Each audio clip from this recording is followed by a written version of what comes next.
ದಿನದಲ್ಲಿ ಸಾವಿರದಷ್ಟು ಮಂದಿ ಆಶ್ರಯಿಸಿರುವ ಪುಟ್ಟ ಸೇತುವೆ.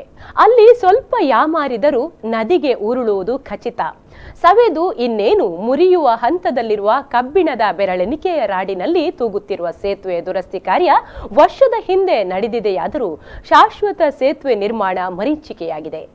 ನೇತ್ರಾವತಿ ಸೇತುವೆಯಿಂದ ಉಳ್ಳಾಲ ಹೊಯ್ಗೆಗೆ ಸಂಪರ್ಕಿಸುವ ಕಾಲುದಾರಿಗೆ ಬ್ರಿಟಿಷ್ ಕಾಲದಲ್ಲೇ ನಿರ್ಮಿಸಲಾದ ಸೇತುವೆ ಇದೆ.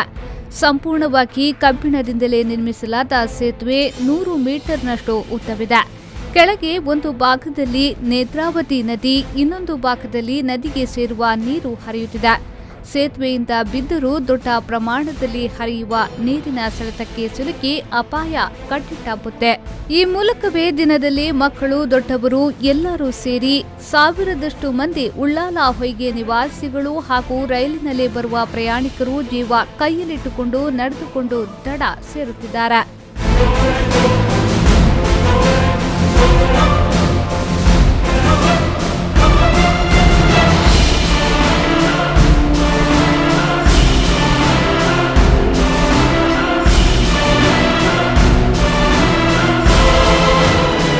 ಹಲವು ವರ್ಷಗಳಿಂದ ಮುರಿದು ಬಿದ್ದಂತಹ ಸೇತುವೆಯಲ್ಲೇ ಈ ಭಾಗದ ಜನ ನಡೆದುಕೊಂಡೇ ಸಾಗುತ್ತಿದ್ದರು. ವಿದ್ಯಾರ್ಥಿಗಳು, ಮಕ್ಕಳು ರಸ್ತೆಯ ಮೂಲಕ ಸಾಗುವುದೇ ಕಷ್ಟವೆನಿಸಿತು. ಸೇತುವೆ ಮಂಗಳೂರು ದಕ್ಷಿಣ ವಿಧಾನಸಭಾ ಕ್ಷೇತ್ರ ವ್ಯಾಪ್ತಿಗೆ ಒಳಪಡುವುದರಿಂದ ಹಲವು ಬಾರಿ ಹಿಂದಿನ ಶಾಸಕರಿಗೆ ಮನವಿ ಮಾಡಿದ್ರು. ಆದರೆ ಶಾಶ್ವತ ಯೋಜನೆ ಬಿಡೆ ದುರಸ್ತಿ ಕಾರ್ಯವನ್ನ ನಡೆಸದೆ ಪ್ರದೇಶ ತಮ್ಮ ವ್ಯಾಪ್ತಿಗೆ ಒಳಪಟ್ಟರೂ ಒಮ್ಮೆಯೂ ಭೇಟಿ ನೀಡಿರಲಿಲ್ಲ. ಆದರೂ ಪ್ರಯತ್ನ ಮುಂದುವರಿಸಿದ ಹೊಯ್ಗೆ ನಿವಾಸಿಗಳು ಉಳ್ಳಾಲ ಹೊಯ್ಗೆ ಅಭಿವೃದ್ಧಿ ಸಮಿತಿ ರಚಿಸಿಕೊಂಡು ನೂತನ ಶಾಸಕರಾಗಿ ಆಯ್ಕೆಗೊಂಡಿದ್ದ ಜೆಆರ್ ಲೋಬೋ ಅವರಲ್ಲಿ ಮನವಿ ಮಾಡಿದ್ದರು. 1.5 ವರ್ಷದ ಹಿಂದೆ ಮನವಿಗೆ ಸ್ಪಂದಿಸಿದ್ದ ಜೆಆರ್ ಲೋಬೋ ಸ್ಥಳಕ್ಕಾಗಮಿಸಿ ಅಪಾಯ ಅರಿತು ದುರಸ್ತಿ ಕಾರ್ಯವನ್ನ ಶೀಘ್ರವೇ ನಡೆಸಿದ್ದರು. ಮುರಿದು ಬಿದ್ದಿದ್ದ ಸೇತುವೆಯ ಆಧಾರದ ಕಂಬಗಳಿಗೆ ವೆಲ್ಡಿಂಗ್ ನಡೆಸಿ ಮರುಜೋಡಣೆ ಮಾಡುವ ಮೂಲಕ ದುರಸ್ತಿ ಕಾರ್ಯ ನಡೆಸಿದ್ದರು. ಸಾದಿಡಿ ಒಂದು ಬ್ರಿಡ್ಜ್ ಆತಂಡ ಎಡ್ಡೆವು ಸುಮಾರು ವರ್ಷ ಅಂಡಿ ದಾಲಜಿ ನಡಪರಾಪುಜಿ ಕಾಂಕ್ರೀಟ್ ಮಲ್ತನೆಲ್ಲ ಎಡ್ಡೆ ಐತೆ ಶಾಸಕರ ದಾಲ ತೂಪಿಜಾರು ಜನಕ್ಕೆಲ್ಲ ಪಣಪುಜಾರು ಅವು ಗೂರ್ನ ಎಂಕ್ಲ ತೀರ್ತು ನೀರಡೆ ಮಗ ಬೋಡಿ ತಿಕ್ಕೊಂಡು ಎಂಕ್ಲ ಪುನಃ ತಿಕ್ಕೊಂಡು ಆತೆ. ಉಪ್ಪು ನೀರಿಗೆ ಮತ್ತೆ ಸವಿತಿರುವ ಆಧಾರ ಕಂಬಗಳು ಮತ್ತೆ ಅಪಾಯದಂಚಿನಲ್ಲಿದೆ. ನಡೆದುಕೊಂಡು ಸಾಗುವಾಗಲೂ ಕೈಗಳಿಗೆ ಹಿಡಿಯಲು ಆಧಾರವಿಲ್ಲ. ನಡೆದುಕೊಂಡು ಹೋಗಲು ಹಾಕಿರುವ ತಗಡು ಶೀಟುಗಳು ಮುರಿದಿವೆ. ಅದರಲ್ಲಿ ಕಾಲು ಸಿಕ್ಕಿ ಹಾಕಿಕೊಂಡಲ್ಲಿ ಮತ್ತೆ ಅಪಾಯ. ಏಕಕಾಲಕ್ಕೆ ಹೆಚ್ಚು ಜನರನ್ನ ಹೊತ್ತೊಯ್ಯಲು ಸೇತುವೆಗೆ ಸಾಮರ್ಥ್ಯವಿಲ್ಲದಂತಾಗಿದೆ. 5 ತನಕ ಹೋಗ್ತೀವಿ, ತುಂಬ ಕಷ್ಟ ಆಗ್ತದೆ. ತುಂಬ ಜನ ಹೋಗ್ತೇವೆ, ನಮ್ಮ ಮನೆಯಿಂದ 3 ಹೋಗ್ತೀವಿ. ಹೀಗೆ ಮಕ್ಕಳೆಲ್ಲ ತುಂಬ ಸೇರಿ ತುಂಬ ಜನರು ಹೋಗಿ ನಮ್ಗೆ ತುಂಬ ಕಷ್ಟ ಆಗ್ತದೆ ಇಲ್ಲಿಂದ ಹೋಗ್ಲಿಕ್ಕೆ. ಮುಂಚೆ ಸಹ ತುಂಬ ಕಷ್ಟ ಆಗ್ತಿದೆ. ಈಗ ಸ್ವಲ್ಪ ಜೆಆರ್ ಲೋಬೋ ಬಂದು ಸರಿ ಮಾಡಿದ್ದಾರೆ. ಈಗ ಇನ್ನೂ ಸರಿ ಮಾಡ್ತೇವೆ ಅಂತ ನಾವು. ಸೈಡ್ ನಮ್ಗೆ ಮಳೆ ಬರುವಾಗ ಇದು ಹೋಗ್ಲಿಕ್ಕೆ ಇದು ಛತ್ರಿ ಅಂಬ್ರೆಲ್ಲ ತೆಗೆದು ಹೋಗ್ಲಿಕ್ಕೆ ತುಂಬ ಕಷ್ಟ ಆಗ್ತದೆ. ಅದು ಏನಾದರೂ ಇಡಲಿಕ್ಕೆ ಸ್ವಲ್ಪ ಗ್ರಿಪ್ ಇದ್ರೆ ಒಳ್ಳೆ. We face many problems while we go to college, and it's very difficult while in rainy seasons to walk from here.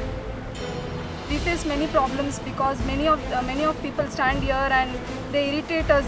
We girls, we can't even walk alone in this road, walk on this bridge because this bridge is in a unconditional way that we can't even walk from this bridge. In rainy seasons, if water comes and it collapses, we feel very difficult. ತೂಗು ಸೇತುವೆ ನಿರ್ವಹಣೆ ಕರಾವಳಿ ಭಾಗದಲ್ಲಿ ಕಷ್ಟದಾಯಕವಾಗಿದೆ. ಸರ್ಕಾರ ಕಾಮಗಾರಿ ಮುಗಿಸಲು ಅನುದಾನ ಒದಗಿಸುತ್ತದೆ, ಆದರೆ ನಿರ್ವಹಣೆಗೆ ಅನುದಾನ ಕೊಡುವುದಿಲ್ಲ. ತೂಗು ಸೇತುವೆ ನಿರ್ಮಿಸಿದಲ್ಲಿ ಉಪ್ಪು ನೀರು ಹೊಂದಿರುವ ಪ್ರದೇಶದಲ್ಲಿ ವಾರ್ಷಿಕ ನಿರ್ವಹಣೆಯ ಅಗತ್ಯ.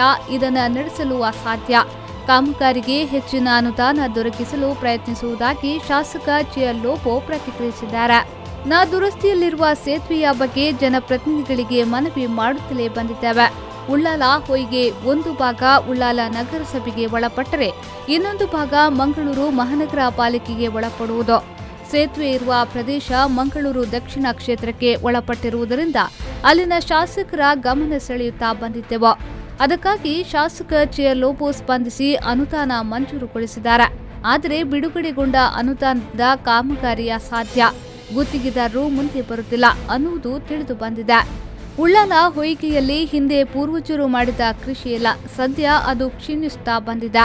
ಇದೀಗ ಮೀನುಗಾರಿಕೆ ಮತ್ತು ತರಕಾರಿ ಬೆಳೆಸುವವರಿದ್ದಾರೆ. ತರಕಾರಿಯಾಗಲಿ ಹಿಡಿದ ಮೀನನ್ನಾಗಲಿ ಸೇತುವೆ ಮುಖೇನ ತರಬೇಕಾಗಿದೆ. ಏನೇ ಆಗಲಿ, ಶತವರ್ಷಗಳು ಕಳೆದರೂ ಸೇತುವೆಯ ನವೀಕರಣ ಕಾಮಗಾರಿ ಇನ್ನೂ ನಡೆದಿಲ್ಲ. ಈ ಸೇತುವೆಯ ದುರಸ್ತಿ ಕಾರ್ಯ ಶೀಘ್ರದಲ್ಲೇ ಆಗಬೇಕೆನ್ನುವುದು ಉಳ್ಳಾಲ ಹೊಯ್ಗೆ ಜನರ ಆಗ್ರಹ. ಆರಿಫ್ ಕಲ್ಕಟ, ವಿ4 ನ್ಯೂಸ್ 24/7 ಉಳ್ಳಾಲ.